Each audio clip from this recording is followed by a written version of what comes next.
አጣቸገረው ብሎ ዞር ብሎ ያላየህ ቀድሞ ይቆማል ሊተችህ ሊፈርድብህ ሊኮንንህ። ኧረ ብሩኬ ኧረ ቅኔ ኧረ መቼ ጀምረህ ነው እንደዚህ ቅኔ ተናጋሪ የሆንከው? መቼ ተጀምረህ ነው እንደዚህ አሽሙር ተናጋሪ የሆንከው? እርፍ ውይ! ይህ በእውነት ከዱላ አይተናነስም ብሩኬ፣ ከዱላ አይተናነስም። ያለ ስምህ ስም ሊሰጥህ። አይ ብሩኬ አይ እኔ ግን ወንድሜ ቡቡዬ የምወድህ የማከብርህ የእህቴ ባል የቆንጅየዋ ሀይምዬ ባል እኔ አንድ ነገር ልንገርህ ወንድሜ፣ እባክህ ከተመልካች ጋር እልህ አትገባባ። እባክህ ለተመልካች መልስ አትስጥ። እባክህ አስተያየት ለሚሰጡ ኦዲየንሶችህ መልስ አትስጥ። ጥሩ አይደለም ወንድምየው፣ እንዳይቀየሙህ። ለአንተ ብዬ ነው፣ ሚስጥር ነው። እኔም ቸገረኝ፣ ሚስጥር ነው። እኔ ለአንተ ብዬ ነው። እንደዚህ አትበል፣ መልካም አይደለም። ከአሁን በፊትም እንደዚህ አይነት አሽሙሮች ፖስት እያደረገህ በጣም ብዙ ሰው እየወቀሰህ እየሰደበህ አይቻለሁ። እና ይህን ነገር ግን በደንብ ብታስብበት መልካም ነው። ለመሰላችሁ ሀይሚም ሆነች ብሩኬ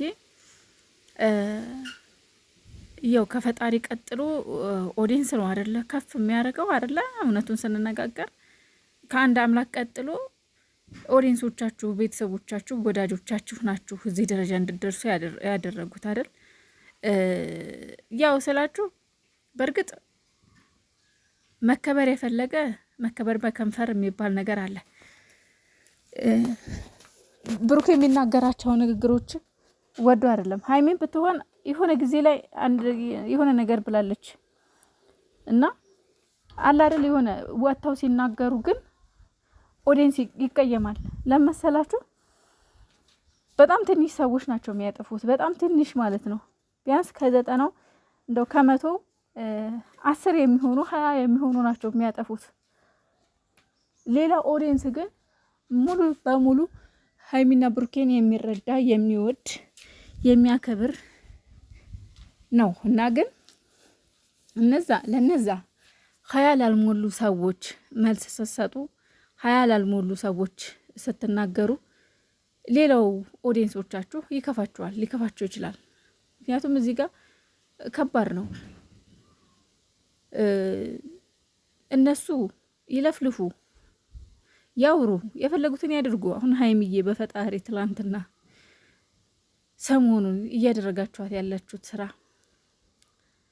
የምር ግን ሰው እኔ ግን ማለት የሆነ በየቀኑ ኝኝ ማለት አልፈልግም። በዚህ ዙሪያ ሰው አዘቅዝቁ በሚል ዙሪያ ለፈለፍኩ ግን ሳልችቶኝ ነው የተውኩት። ምክንያቱም ያዳምጥ የለም። እዛ ጋር ያለው እንዳልኳችሁ ከ120 የሚሆን እንስሳ ነው፣ ሰው አይደለም። እንስሳ ነው። ለእንስሳ ደግሞ ኝኝ ማለት እንስሳ መቼም ሊገባው አይችልም። እንስሳ ነው መቼም ሊሰማው አይችልም እንስሳ። ስለዚህ እኔ ከእናንተ ጋር መጨቃጨቁ ሰልችቶኛል። ለፈጣሪ መስጠት ነው። እናንተ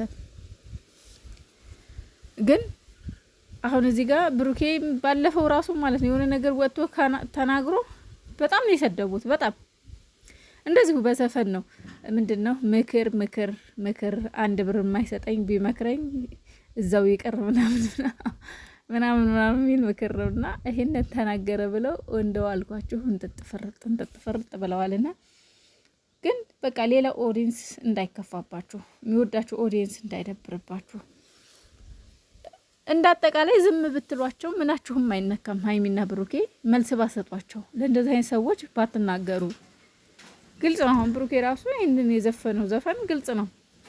አጣቸገረው ብሎ ዞር ብሎ የሚያይ ሰው ግን ከፊት ይቆማል ሊኮንነኝ ሊፈርድብኝ ያለ ስሜ ስም ሊሰጠኝ ማለት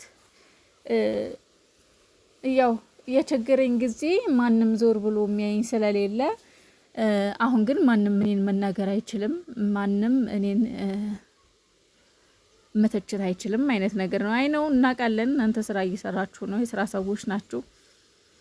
ምክንያቱም ብትሰሩ ነው እንጂ የሚያዋጣችሁ የኛም ምክር ወይ ደግሞ የሰውን እንትን የሆነ ነገር ብትሉ ያን ያህል የሚያዋጣችሁ ገንዘብ ነው። ገንዘብና ገንዘብ ግን ደግሞ ገንዘብ ብቻውን ምንም አያረግም።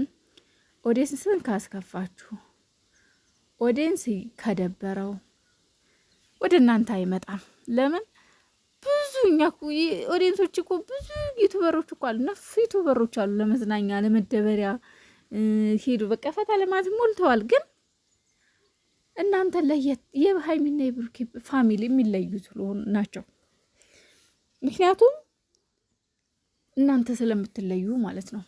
ለየት ስላላችሁ በቃ በስደት ያለ ሰው ነው የሚያችሁ።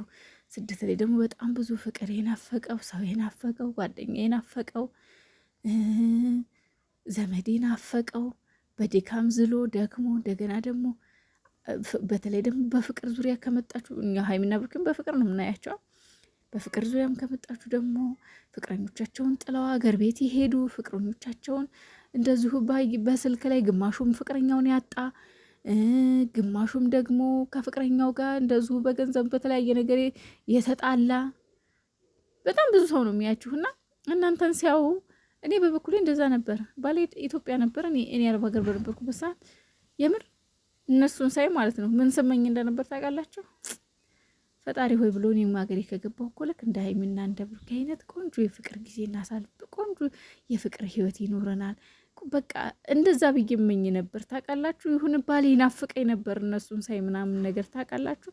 አላረ የምትወዱ ሰው ምናምን ካጠገባችሁ የለምና እነሱን ስታዩ ደግሞ ያልፋል። ነገ ተስፋችሁ የነገ ተስፋዬ ይሆናል። ገባችሁ? ነገ ተስፋ አለኝ እኔም ገብቼ ነገ በቃ ልክ እንደ ሀይሚና እንደ ብሩክ አይነት ፍቅር እኖራለሁ። የሌላችሁም ደግሞ ልክ እንደ ሀይሚና እንደ ብሩኬ አይነት ፍቅር እንዲሰጠኝ እጸልያለሁ፣ እመኛለሁ። በቃ ልክ ፍቅርን በነሱ በሚሄዱበት መንገድ አስኬዳለሁ ብሎ የሚመኝ ሰው ነው ያለው እና በተለይ በፍቅር ዙሪያ ብዙ ብዙ ብዙ ብዙ የሚያስተምሩ ልጆች ናቸው እና ሀይሚዬ ደግሞ ታውቃላችሁ በጣም ጀግናና ታታሪ ሴት ናት፣ ለዓላማ የቆመች ሴት ናት እና ስደት ያሉ እህቶች ደግሞ በብዛት እሷን ሲያዋት ምንድን ነው የሚያደርጉት? አዎ እኔም የሚገባኝን ነው ሰው መያዝ የምችለው ወይም ደግሞ በቃ እኔ ሴት ነኝ የተሻለ ነገር ነው የሚገባኝ፣ ሴትነቴን ማስከበር አለብኝ፣ በቃ አለ አይደለ ሰርቼ መለወጥ አለብኝ፣ ልክ እንደ ሀይሚ ጀግና መሆን ነው የምፈልግ ብላ እንድትመኝ ነው የምታደርገው የነበረው ማለት ነው። ታውቃላችኋ በጣም በቃ በፍቅር በተለይ ብዙ ብዙ ብዙ ብዙ ብዙ ነገር ስለምታስተምሩ ለየት ያላችሁ ስለሆናችሁ ኦዲየንሶች ወዴትም መሄድ አይፈልጉም። ወደ እናንተ ጋር ብቻ በቃ ሲመሽ የእናንተ ቪዲዮ ለማየት ነው የሚጓጉ። ሲመሽ የእናንተን ሁኔታ ለማየት በቃ እያንዳንዱ የምታደርጉትን ነገር ለምን እስከዛ ድረስ ይሄ በሴት ላይ ሴት የሆነ ሴት ብሩኬ ሴት አያመጣም፣ ብሩኬ ወንድ ሀይሚ ወንድ ጋር አትሄድም፣ ወንድ ይዛ አትመጣም፣ ይሁን የተተራመሰ ነገር የለውም። ሌላ ወንድ አመጣ፣ ሌላ ሴት አመጣ፣ ሌላ ወንድ አመጣች የሚባባል ነገር ስላልነበረው ደስ የሚል ሂደት ነበረ። ግን አሁን ላይ አላቅም አይዲያ ያለቀባችሁ ይሁን ብቻ እንደዚ አይነት አይዲያ ያመጣችሁት ለምን እንደሆነ ባላቅም ብቻ ግን ሰው የሚናገረው ኦዲየንሶቻችሁ የሚናገሩት ለዚህ ነው። በቃ ከእናንተ ሌላ ሌላ ነገር ስለሚጠበቅ ነው። ከእናንተ ትላልቅና ጥሩ ጥሩ ነገር ስላስለመዳችሁን ነው ኦዲየንስ አሁንም እየተናገረ ያለው። ስለዚህ ለኦዲየንስ መልስ ባሰጡ እናንተ ምንም አትሆኑም። እናንተ ስራችሁን ሰሩ፣ ከፍ በሉ። ኦዲየንስ ግን መልስ አትስጡ ለማለት ፈልጌ ነው ይሁን ሁሉ የለፈለፍኩት ማለት ነው ውዶች። የገባችሁ